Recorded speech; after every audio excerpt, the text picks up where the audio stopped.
dito po tayo, dinadagdagan po namin ang pagsusulat ng Arabic alphabet, ang padahan-dahan o pa konti-konti.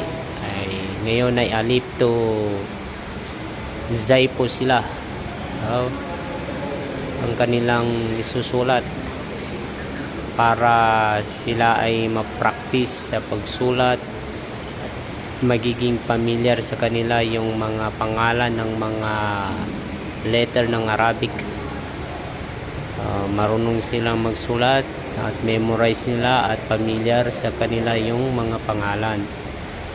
Yan po ang process paano po mag-aral English man o Arabic. Sige,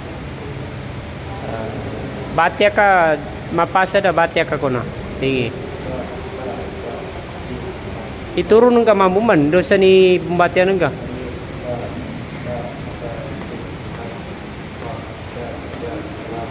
Zay. Okay, ang misay nandito sa baba sa notebook.